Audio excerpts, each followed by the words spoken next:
Bismillahirrahmanirrahim. Assalamu alaikum, dear students. I, Engineer Shad Muhammad, lecturer at Department of Civil Engineering, ComSets University, Islamabad, Sahiwal campus. Welcome you all to our lecture number 20 of the subject Civil Engineering, Construction and Graphics. And today the topic of our lecture is buying, renting, leasing and replacement analysis of construction equipment. In our previous lecture, that is lecture number 19th, we studied fundamentals of engineering economics, and prior to this lecture, we studied the ownership cost and the operating cost of the engineering machinery. So, in this lecture, we also calculated the machine rate per hour rate of the machine, and we solved three different problems with three different methods. And a brief table of content or summary of the previous lecture is we studied time value of the money with the change of time. Money depreciates its value, and we studied different two different types of interest: simple interest and compound interest. And we also studied that while buying equipment from banking or other financial resources, or even companies own money, there is a compound interest incurred on your principal amount. We also state the equivalence that the money which is present today, 1 lakh rupees of today, will not be equivalent to 1 lakh rupees of 1 year later or 1 year prior. We also studied quantifying alternatives for decision making. How are you going to quantify different alternatives based on financial conditions? If financial there is a tie between financial conditions, then you can go towards social and social and other aspects of the quantifying alternatives.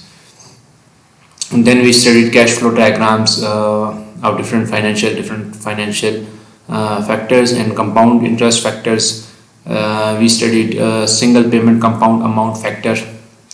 We studied single amount present worth factor, uniform series present worth factor, capital recovery factor, uniform series compound amount factor, sinking fund factor, and later on we solved three different problems related to machine rate. In our lecture number 20, we will briefly go through the introduction of buying, renting and leasing options for construction equipment, and replacement analysis of the construction equipment. And it will be basically an introductory topic, and later on in our next lecture we will solve different problems related to replacement analysis. Alright, there are different methods of acquiring construction equipment required for a project. These are namely buying, renting and leasing. So these three different types of methods are available for the contractor to buy a construction equipment. There are advantages and different disadvantages, pros and cons associated with each of these methods.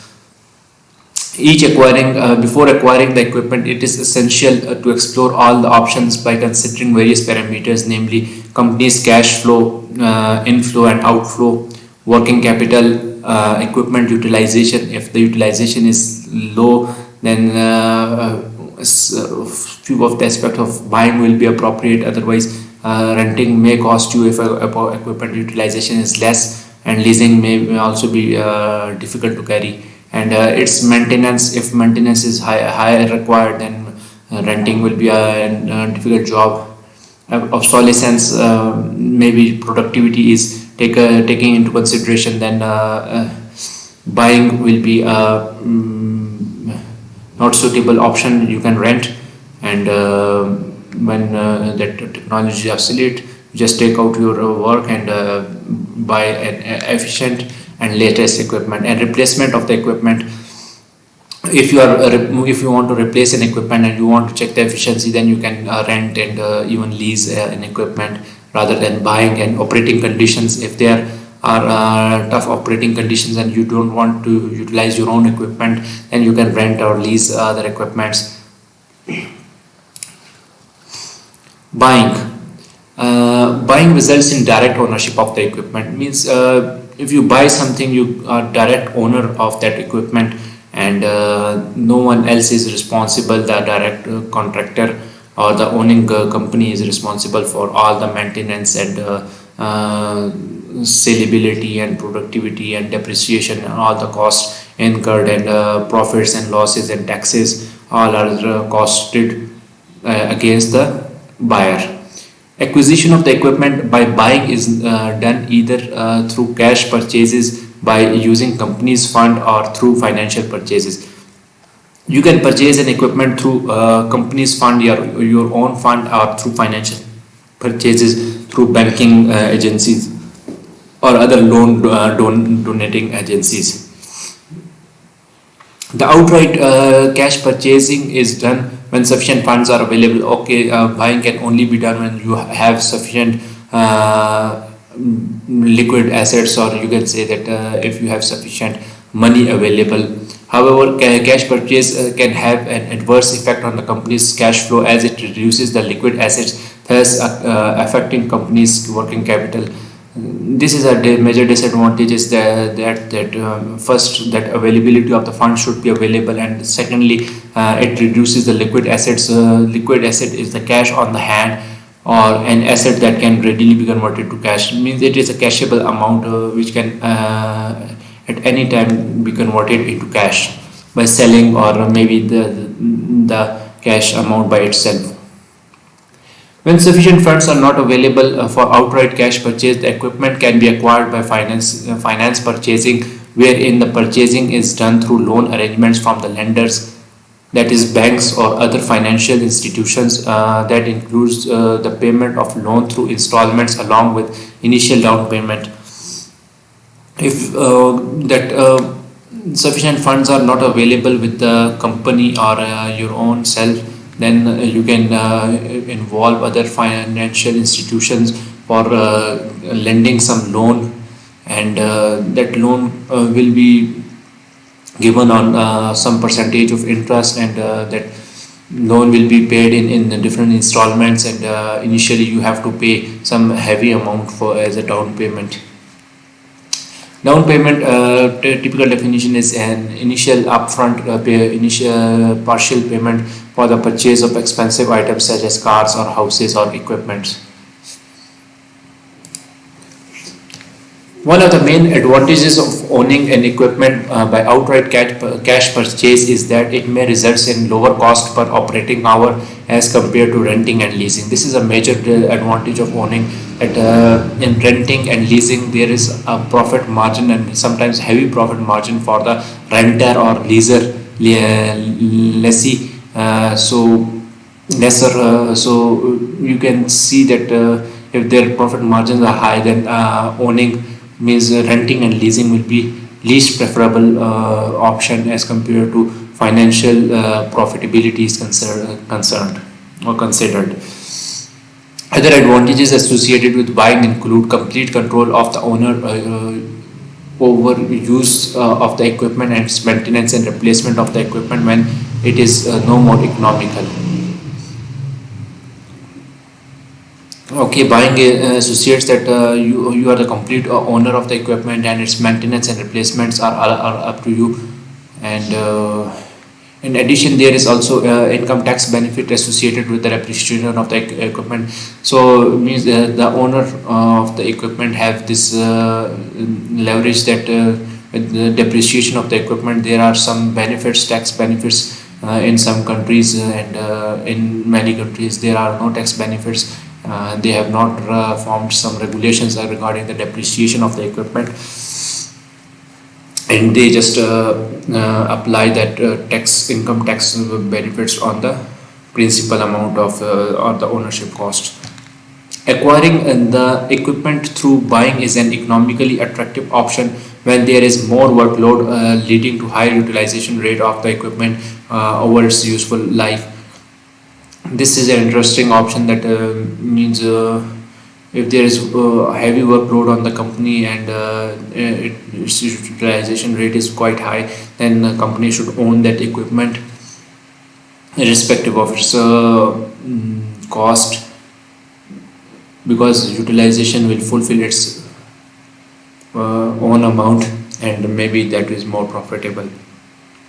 rather than renting or leasing. Sometimes renting equipments are not available when there is high rate of work, because there are parallel construction activities running within your areas. So renting is will not be available. Renting of the equipment will not be available always. Otherwise, it will lead to the risk of not getting the required return on the capital investment if there is not enough utilization of the equipment. If there is not enough utilization, then that incoming will be low, and outgoing initial outgoing was too high, and so it will take years to complete that utilization charges, that ownership charges. This is one of the disadvantages associated with buying. If the equipment is purchased through finance purchasing, the equipment owner has to pay the required loan installment to the lender even when the equipment is not operational. Yeah, when you have bought some loan from the financial institution, then you have to pay whether that equipment is operating or not, because you are thought to be an owner of the equipment. Acquisition through buying may sometimes force the owner to use obsolete equipment due to financial constraints. Yeah, if you cannot buy some efficient equipment, then owners may go towards obsolete selection of the obsolete and cheaper equipment, which will put that institution in other financial constraints and productivity loss and work efficiency loss and multiple other aspects. And certainly that will have some incur some heavy cost on your profitability too. Renting. Renting is a method of acquiring the equipment for a shorter duration. If you want to buy an equipment, not buy an equipment, if you want to acquire an equipment for temporary basis, then you can go towards renting. And it is an alternative to direct ownership, that is through buying of the equipment for a shorter period. Yeah, apparently you will become an owner for a shorter period of the time, shorter duration in which that equipment is at renting. So acquisition of equipment through renting is suitable when contractor or the construction company requires the equipment for the project task of shorter duration. Means if there's a project or some specialized type of work, and you don't want to buy that equipment for shorter duration. So for shorter duration of the projects or tasks, you may prefer renting rather than buying. And if the utilization of the equipment is less, then you will also prefer renting as compared to buying or leasing options of acquiring the equipment. In addition, through renting, the company can select the equipment that is exactly suited for the project task, and it is possible to acquire the equipment based on latest technology which is more productive than older models. This is a major advantage, that you can exactly test the equipment and suit the most appropriate equipment based on your project task. You will be using that equipment, maybe that is latest equipment on the project task, and you check the efficiency of that machinery, and later on, if that is fulfilling your acceptable limits, then you can go towards buying that equipment. And furthermore, the benefit is this, that you can also acquire the equipment. Means if you use some obsolete machine, then you will come to know that it is no more efficient. Then you can for buying, you can prefer equipment based on latest technology and having more productivity as compared to older models of the same equipment. In these circumstances, renting of the equipment is more beneficial than direct ownership, even though the rental charges are higher than the direct ownership. Okay, so for shorter duration and for checking the productivity of the equipment, then renting option is better. Or there is some specialized short time based tasks, then you can prefer renting as compared to direct ownership charges. Since the equipment is not owned by the user, there is no tax benefits associated with depreciation of the equipment. This is true that if it means tax benefits are only incurred on the owner. All the taxes are incurred on the owner rather than renter or lessee. However, tax benefit is gained as the rental cost is considered as an expense that reduces the income of the company using the equipment. Yeah, renter can get tax benefit because that is an outgoing cost and rather than incoming cost. So that reduces the company's income and of using the equipment. So these tax benefits or reforms are only in those countries in which are highly developed, and there are numerous types of taxes and so in developing countries there are mostly tax on the wealth and income tax, and no other further divisions that depreciation taxes and other rental taxes or something like that, or tax benefits. The capital that is tied up when the equipment is acquired through buying can be used in other investments if the equipment is rented. Yeah, if your equipment is rented, then the capital which is reserved against the buying of the equipment that can be consumed on other buying other useful instruments or equipments. Among the three methods of acquiring equipment, these three methods, the hourly renting cost is higher as compared to that of the lease or direct ownership. Yeah, it means direct ownership is the least, and lease is second on second number, and renting.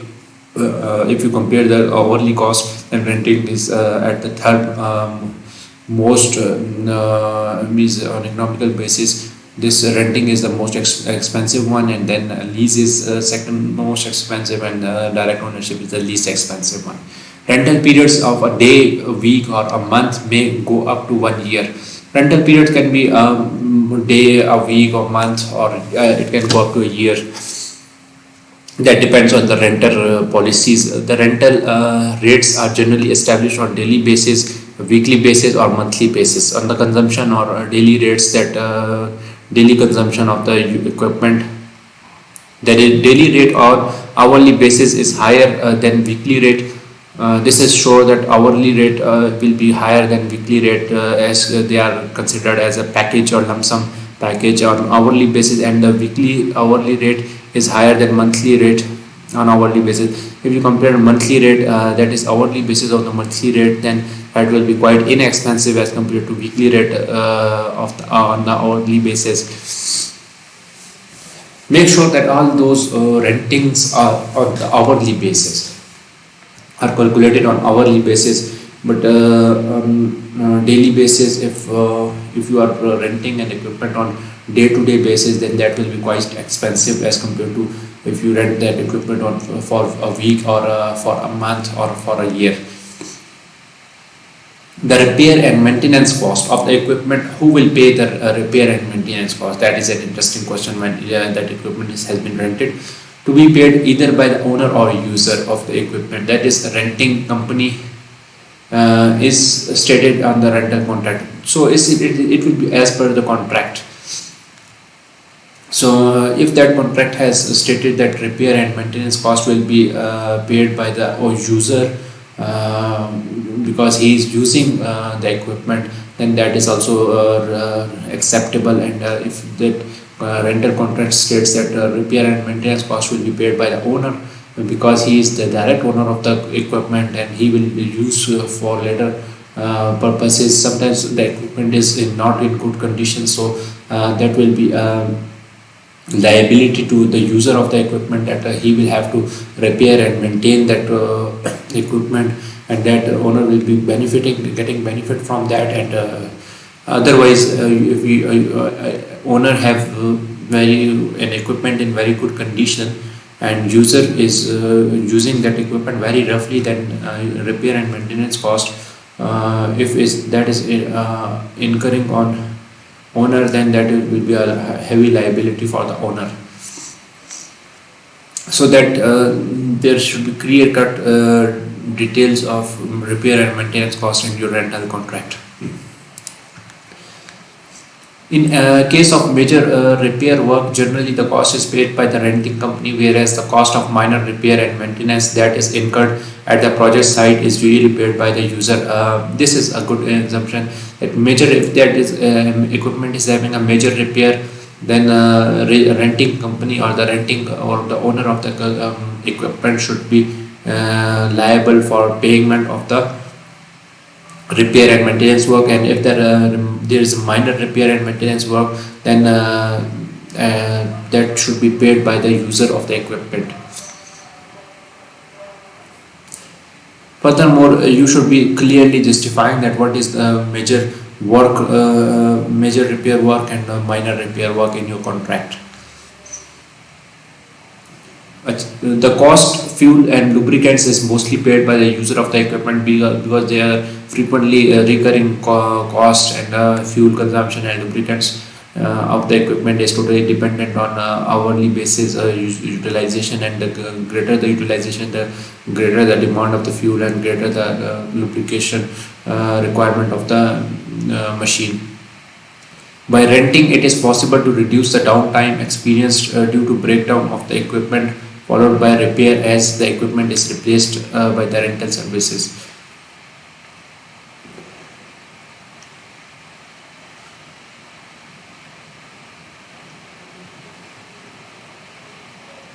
Means this is a benefit for the renter, that if there is some major repair work in the equipment, then you can just change the equipment with another one, and that will reduce the downtime experience due to breakdown of the equipment, and you have always the replacement choice in the renting, provided that you have written it clearly in your contract.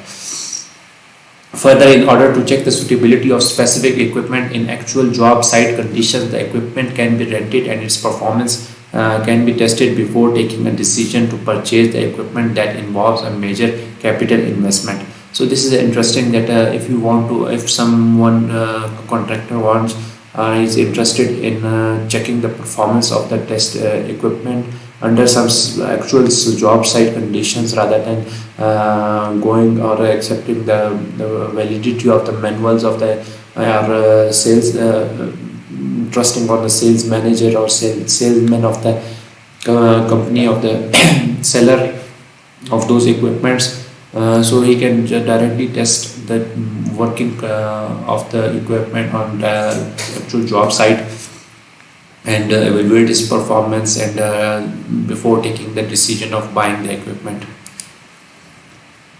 In addition, the user of the equipment can get rid of the cost of transporting the equipment from one project site to another by renting it. This is also a good aspect. That means if you are renting an equipment, then you just have to return the equipment rather than transporting the equipment from one side to another, and that will reduce your transportation charges. However, the user mostly pays the transportation charges for bringing the equipment from the renting company's yard to the work site, and pays the cost of assembly and loading. This means if you are bringing in the transportation equipment, and that equipment, then transportation charges will be incurred on the renter, and cost of assembling that equipment and bringing that into working condition will be also paid by the renter. Renting means that rentee, or you can say that renting, the person who is renting the equipment. Leasing is another method of acquiring the equipment. We are studying the acquirement of the equipment, so leasing is the third option for the owner for a longer period of time as compared to renting. If an owner or contractor want to own a company, but not having direct ownership, but having apparently temporary ownership, rather than going into renting for shorter time, then he can opt for leasing for longer times. In a long term alternative to direct ownership, it is an alternative to direct ownership for longer term durations. The leasing company, that is owner of the equipment, is known as lessor, whereas the user of the equipment is a lessee. So there is lessor who is leasing the equipment, and lessee is the user of the equipment who is leasing the equipment. Lease is a contract between lessor and lessee. So lease is a contract, a type of contract between lessor, an owner of the equipment, and lessee who is directly using that equipment. The lessee uses the equipment owned by the lessor by paying the rental over a lease period. So this is also a type of renting for longer durations. So they are quite cheaper as compared to the renting for daily basis or monthly basis or weekly basis or yearly basis.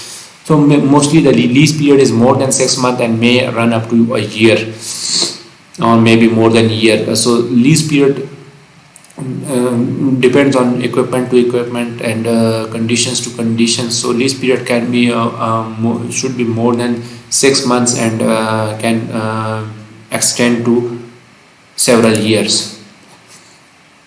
It is important for lessee to know about the details of the past and ongoing leases in which lessor is involved, and also to check the terms and conditions of the lease agreement before entering into lease contract with the lessor. So means lessee who is going to use the equipment should check the past details of the company and equipment and ongoing leases and the contracts, and also seek for the testimonials from other users of the equipment who are leasing from the same agency or organization, and also check the terms and conditions of the lease agreement before entering into contract with the lessor. Most of the equipment leases are non-cancelable. So when you lease an equipment, so you cannot cancel after 1 month or 2 months. There will be some strong justifications, and that can be challenged into courts. So during lease period, the lessor retains the ownership of the equipment and also gets the tax benefits from depreciation of the equipment. As I have told you prior in this lecture, that tax benefits are of depreciation of the equipment are only on the owner. So and lessor retains the ownership. So lessor have this benefit that he retains the ownership, and he also gets the tax benefit of depreciation of the equipment. So thus there is no tax benefit to lessee from depreciation of the means user of the equipment who have bought that equipment, brought that equipment on lease agreement, will not have tax benefit on for depreciation of the equipment. However, similar to renting, lessee gains tax benefits as lease payments are considered as an expense. So lessee gains tax benefits as lease payments are considered as an expense. So on outgoing income, he can gain some tax benefits. Due to leasing, the capital of the lessee is not tied up in purchasing the equipment, and lessee can use it for other investments.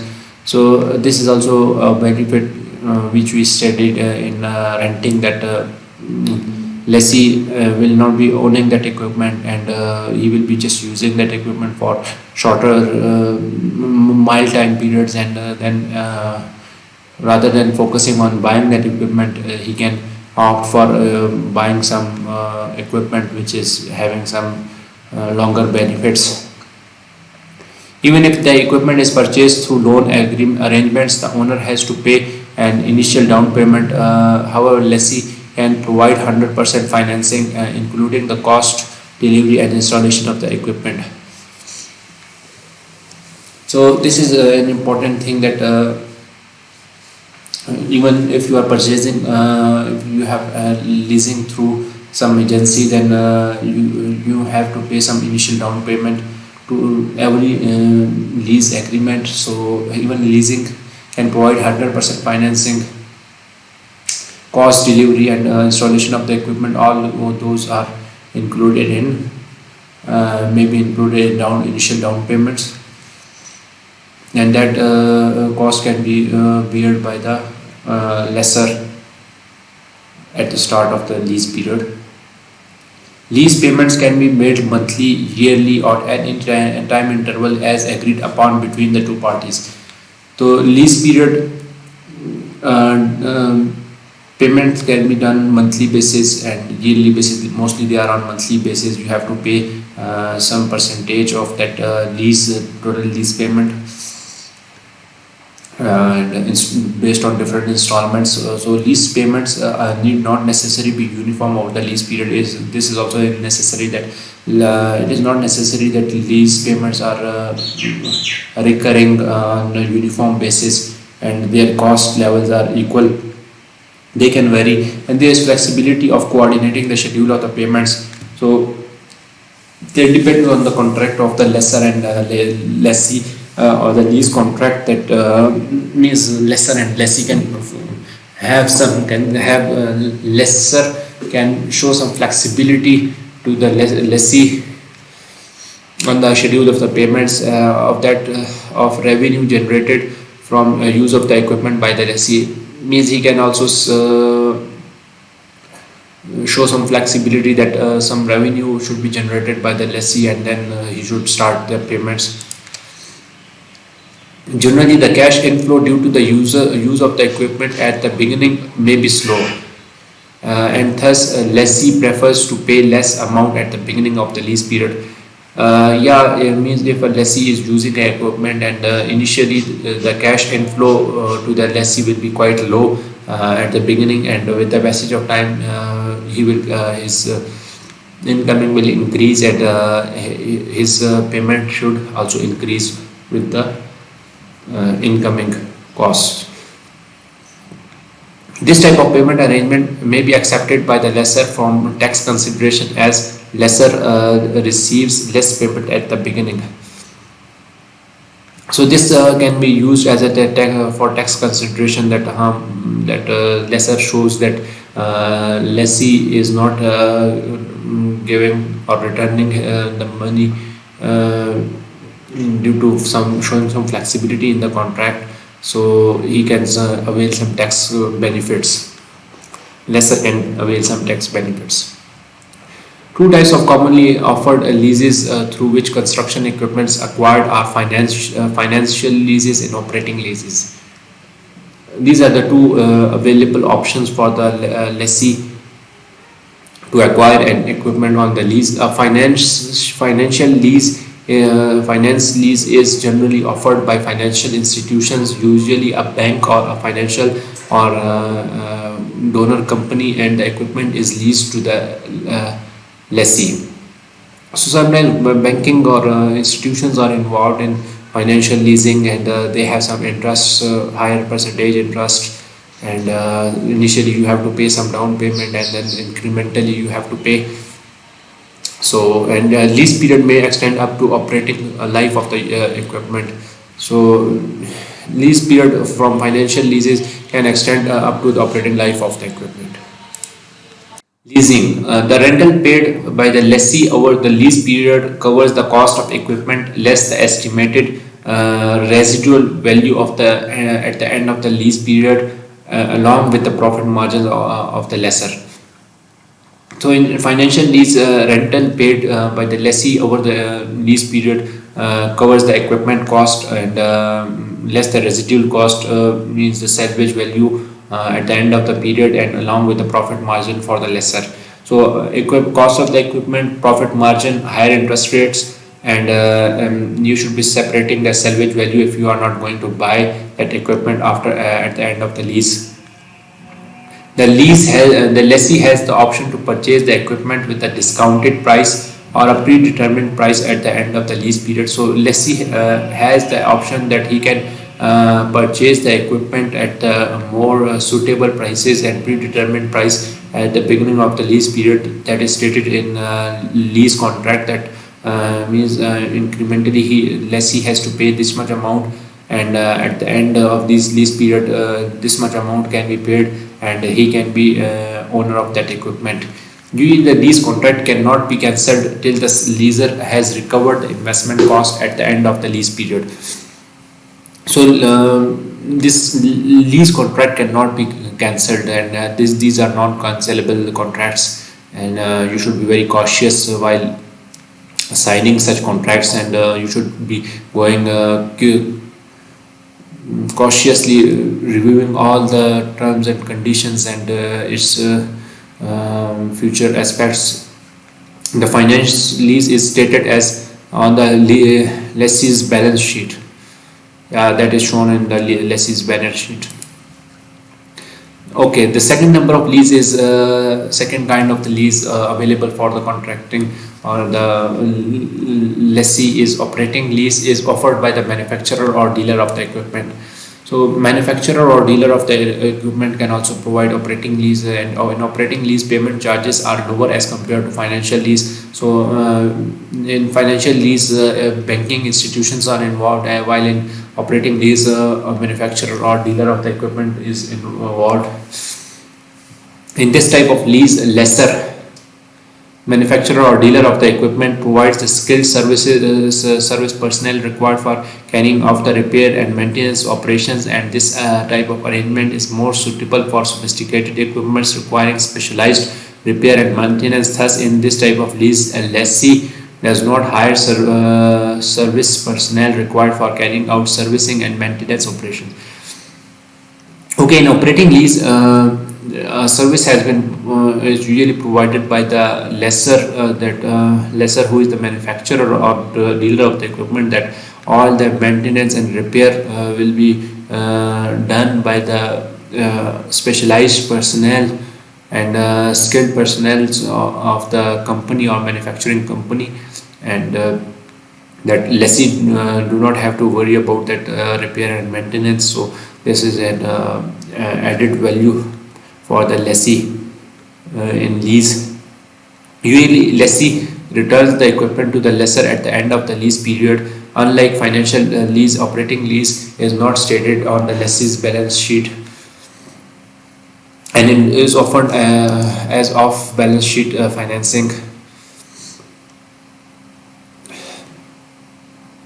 So this is also important, that means in operating in financial institutions, that lessee's balance sheet was containing that operating lease, that no finance lease, and while in operating lease this is not shown on lessee's balance sheet. All right, the fourth category which we are studying in construction equipment is the replacement analysis.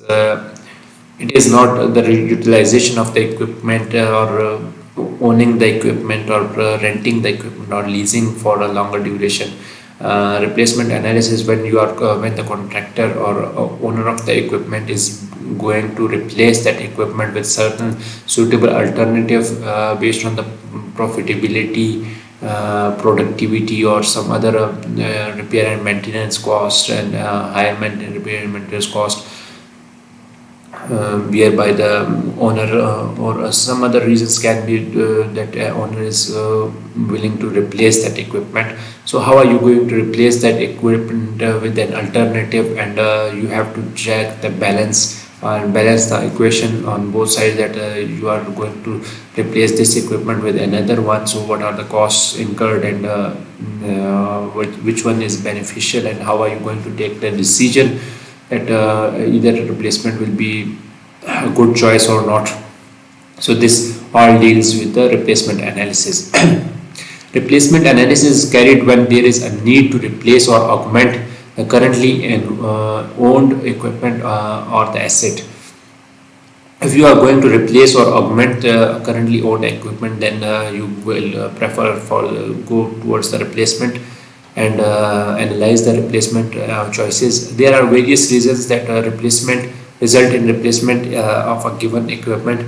Several reasons are involved in replacement. One of the reason is the reduction in productivity of the currently owned equipment. This is a major reason that an owner feels that he is no more getting productivity from that owned equipment, so he will prefer replacement of that equipment. This occurs due to physical deterioration of its different parts, and there is a decrease in operating efficiency with age. Means years have passed of equipment working, and physically it has been deteriorated and different parts have been damaged, or decrease in operating efficiency with the age. It is certain that all the equipment or machinery used in earthwork or construction industry decreases operating efficiency with the age. In addition to reduced productivity, there is also increase in operating and maintenance cost for the construction equipment due to physical deterioration. This necessitates the replacement of the existing one with the new alternative. Is just efficiency, operating efficiency. With the decrease in operating efficiency, there is also an increase in operating and maintenance cost of the equipment. So this can operating and maintenance cost can increase many folds with the age of the equipment. So owner should prefer for the replacement of the equipment. Similarly, if the production demands a change in the desired output from the equipment, then there is a requirement of augmenting the existing equipment for meeting the required demand and replacing the equipment with the new one. Okay, if there is a demand and change of the output from the equipment, that need to augment some other accessories or parts of the equipment, then you will opt for the augmentation of the equipment or a replacement of the equipment with a newer one.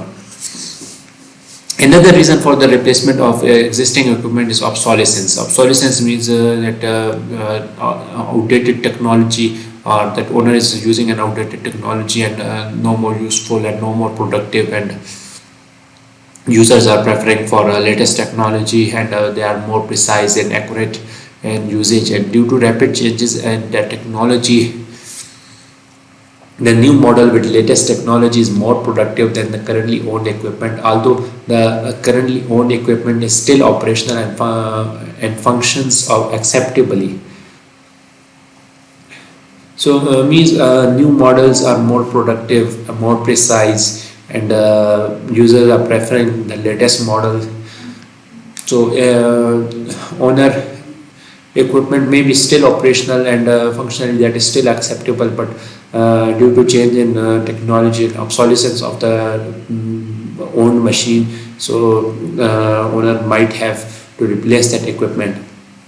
Thus, continuing with the existing equipment may decrease the production cost. This will be a difficult choice, that if that owner continues with the existing equipment, that will show a decrease in production cost. I told you in prior lectures that production means excavation, filling, compaction, pavers, and everything which includes the output is included in production. The impact of rapid change in technology or productivity is more for the equipment with more automated facility than equipment with lesser automation. So this is a benefit of technology, that with the productivity is enhanced when that facility or the equipment is automated. The greater the automation, the greater the productivity. The lesser the automation, the lesser the productivity.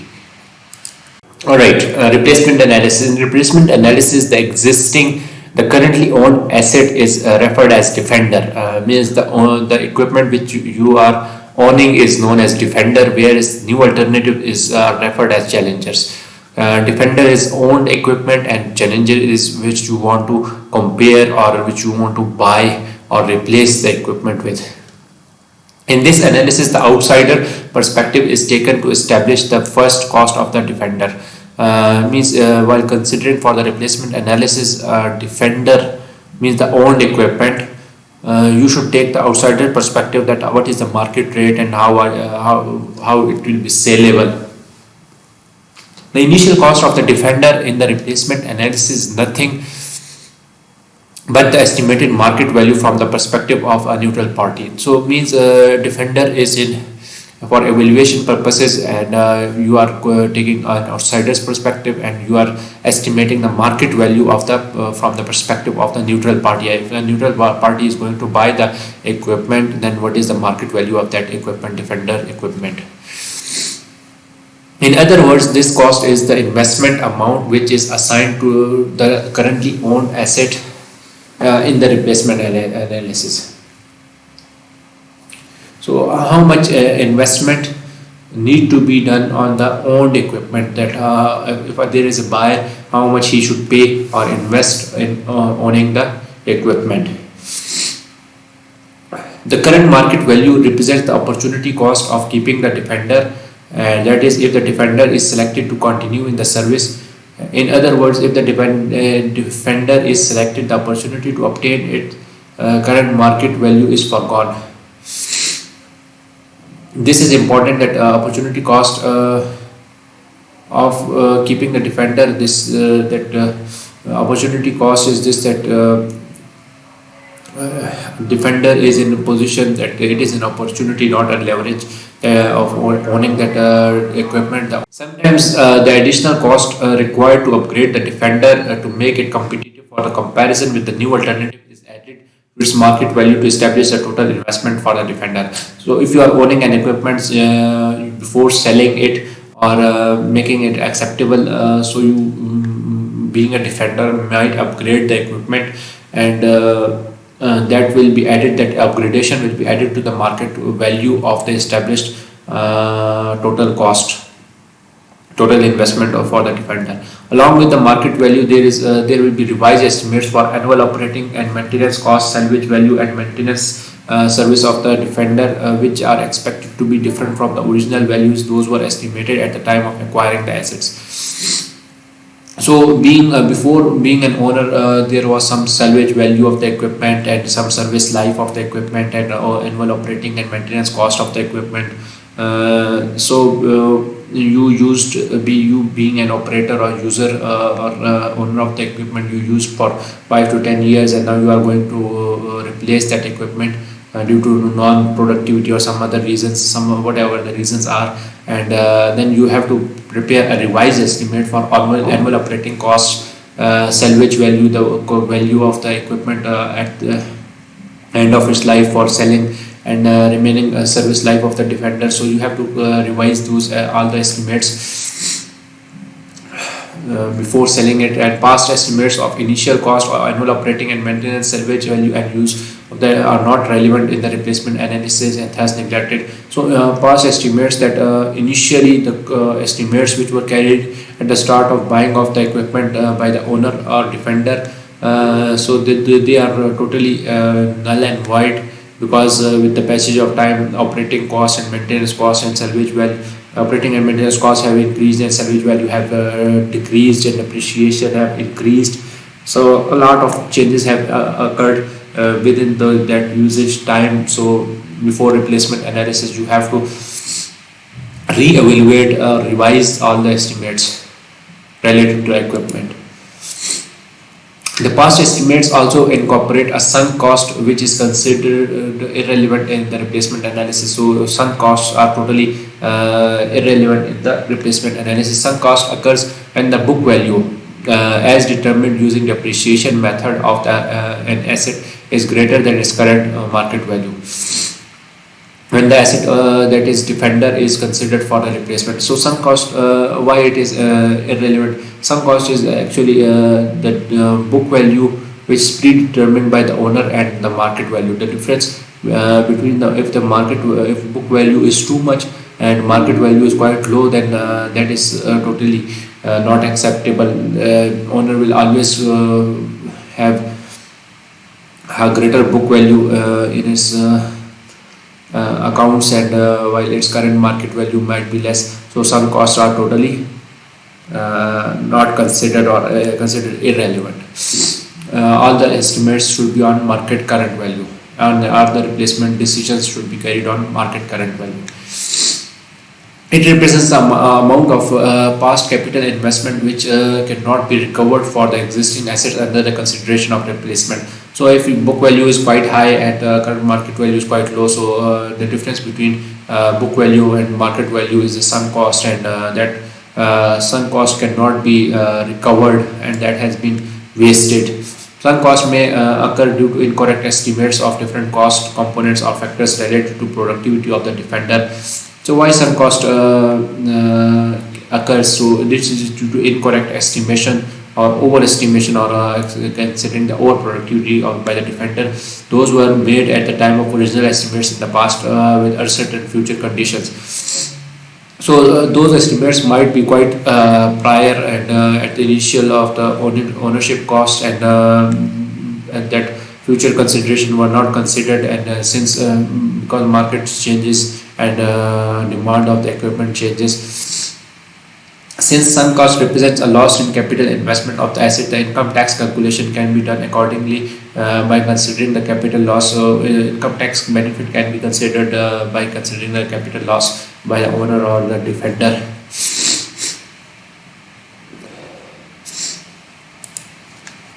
In replacement analysis, the incorrect past estimates and decisions should not be considered, and only the cash flows, both present and future, applicable to replacement analysis should be included in the economic analysis.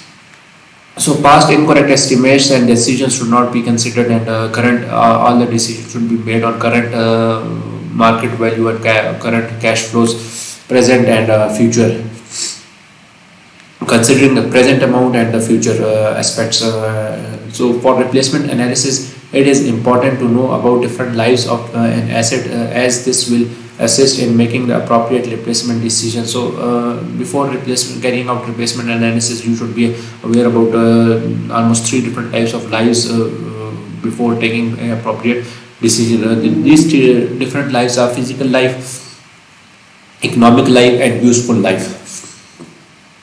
Physical life of an asset is defined as the time period that is elapsed between initial purchase or the original acquisition and the final disposal or abandonment of the asset. Physical life is the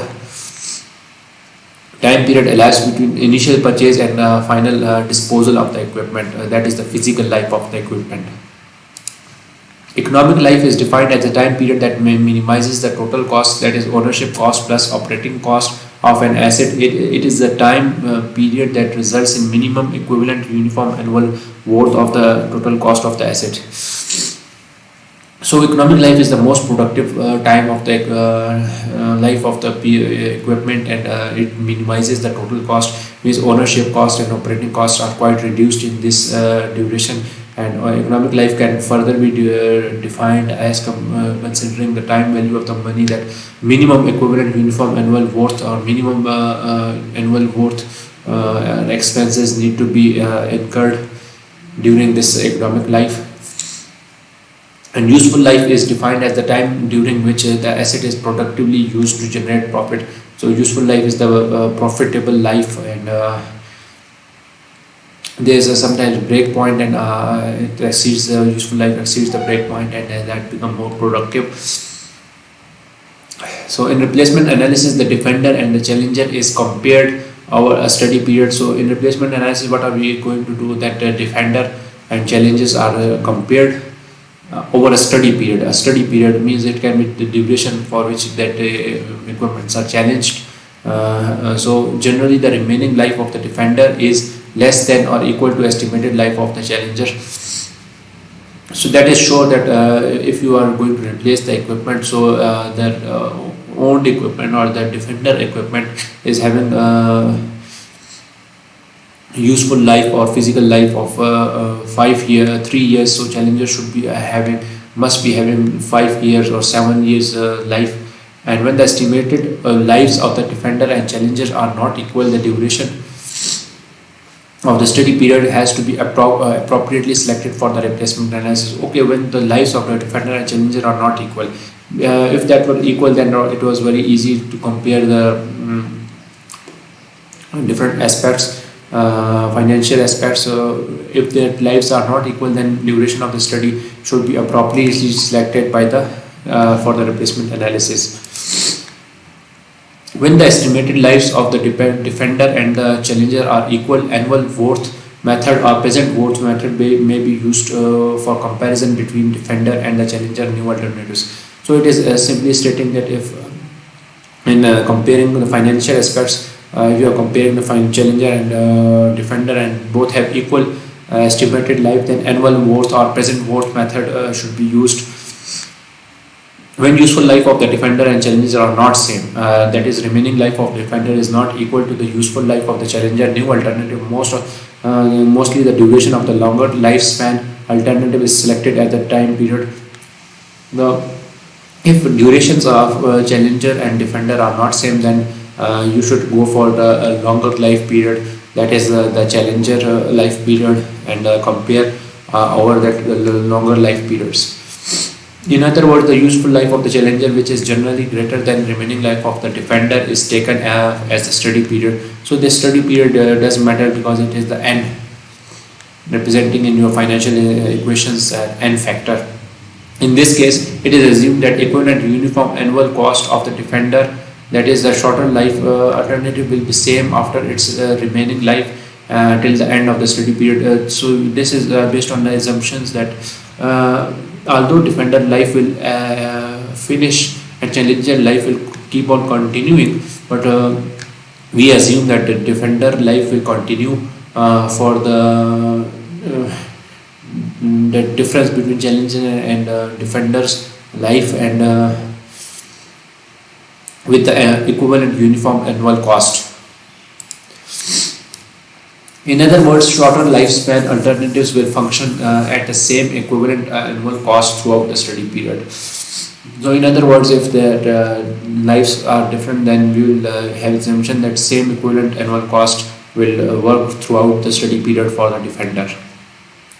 However, if realistic estimates of the equivalent annual cost of that shorter lifespan alternatives that Defender after its remaining life is available, the same can be used appropriately in the economic analysis over the study period. Yeah, if the realistic estimates of equivalent annual cost are available for that shorter remaining life, then they can be incorporated. Otherwise, an assumption of the same equivalent annual cost throughout the study period is quite good.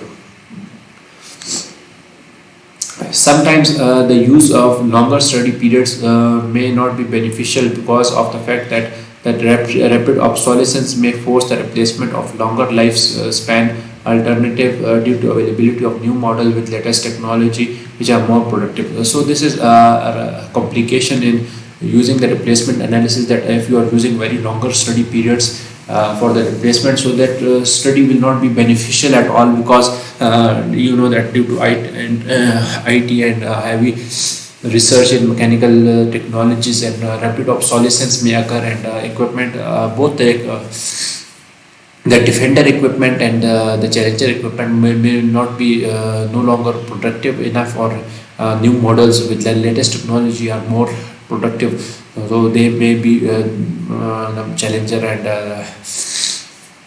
they may raise the questions on the replacement analysis carried in near past. In addition, inaccurate estimates of different cost components with uncertain future conditions for longer lifespan alternative is also another factor which may be adversely affect the selection of the longer study. So, longer study period. In longer study period, maybe you start inaccurate estimates of different components or uncertain future conditions and longer lifespan. So this is also a major complication in selecting a longer study periods. These reasons may force the management of the company to select shorter study period for replacement analysis between Defender and Challenger.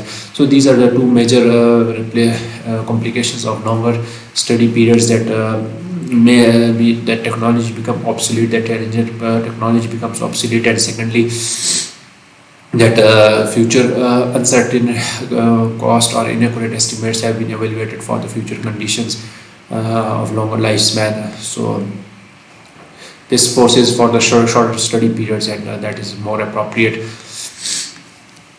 When a shorter study period is used, the use of realistic estimate of the salvage value or market value of the longer span life alternatives will result in unbiased selection of the most economical alternative. This is important, that if you are using shorter time period, then salvage value of the market value is quite reasonable, and more that will be unbiased selection, and that decision will be quite appropriate. Alright, in this lecture we studied 4 different aspects available for the owner. Owner can buy an equipment, owner can rent an equipment, contractor can buy an equipment, contractor can rent an equipment for shorter duration, contractor can rent an equipment for longer duration.